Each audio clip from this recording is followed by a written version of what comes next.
Friends அடுத்த promo என்னன்னு பார்த்தீங்கன்னா ஸ்ட்ரைட்டாக 5 வருடங்களுக்கு பிறகு அப்படின்ற மாதிரி காட்டுறாங்க. இப்போ பார்த்தீங்கன்னா காவேரி இறந்து 5 வருஷம் ஆயிட்ட மாதிரியும் காவேரியோட குழந்தைக்கு வந்து 5வது வயசு பிறந்த நாளை வந்து விஜய் வந்து கிராண்டாக கொண்டாடுற மாதிரி காமிச்சிருக்காங்க.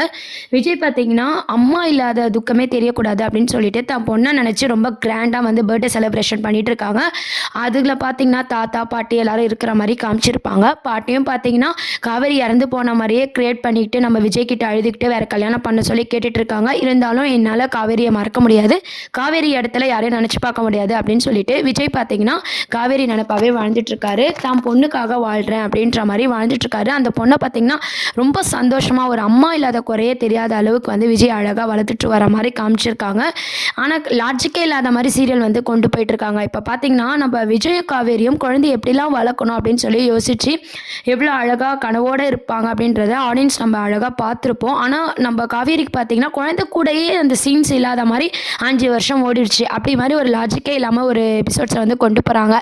அதுக்கப்புறம் அடுத்த ப்ரொமோலாம் எப்படி வரும் அப்படின்னு பார்த்தீங்கன்னா நம்ம காவேரியும் நம்ம விஜய் அந்த காவேரி குழந்தை இருக்காங்களே அவங்க வந்து அம்மா பொண்ணுன்ற ஒரு பாண்டிங்கே தெரியாமல் பழகிட்டு இருக்க போகிறாங்க. ரொம்ப க்ளோஸாக பழகிட்டு அது மூலமாக அந்த குழந்தை மூலமாக தான் காவேரி உயிரோடு இருக்கிற விஷயம் வந்து விஜய்க்கு தெரிஞ்சு காவேரி விஜயும் சேர்ற மாதிரி காட்ட போகிறாங்க. இதெல்லாம் தான் அப்கமிங் ப்ரொமோவாக வருது. இவ்வளோ சீக்கிரம் பார்த்தீங்கன்னா சீரியலில் மூவ் பண்ண மாட்டாங்க.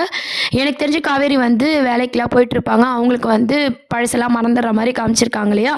இங்கே வந்து இவர் வந்து குழந்தைய ரொம்ப சந்தோஷமாக வளர்த்துட்ருக்காரு. குழந்தை மூலமாக தான் காவேரிக்கு வந்து விஜய் தெரிய போகுது இது மாதிரி உயிரோடு தான் இருக்கான்ட்டு. அப்போ தான் வந்து தாத்தா பாட்டி மேலே வந்து விஜய் வந்து கோவப்படுற மாதிரி காட்ட போகிறாங்க.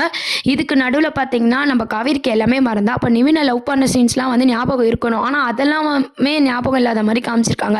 அதாவது சுத்தமாக லாஜிக்கே இல்லை. என்ன ஆக போகுதுன்னு சொல்லி வெயிட் பண்ணி பார்ப்போம். இப்போதைக்கு பார்த்தீங்கன்னா நம்ம விஜய் வந்து குழந்தைய அழகாக வளர்த்துட்ருக்காரு. அதுக்கப்புறம் காவேரி கிட்ட குழந்தை எவ்வளோ க்ளோஸ் ஆக போகுது அந்த மாதிரியான சீன்ஸ் தான் இதுக்கப்புறம் வரப்போகுது. கடைசியாக ஃபைனலாக தான் பார்த்தீங்கன்னா நம்ம எல்லாரும் எதிர்பார்த்து நம்ம விஜயும் காவேரியும் சேர்கிற மாதிரி காட்ட போகிறாங்க. இதை பற்றி உங்களோட கருத்துக்கள் என்ன அப்படின்றத கீழே கமெண்ட் செக்ஷனில் சொல்லுங்கள். சேனலையும் மறக்காமல் சப்ஸ்கிரைப் பண்ணுங்கள். Thank you.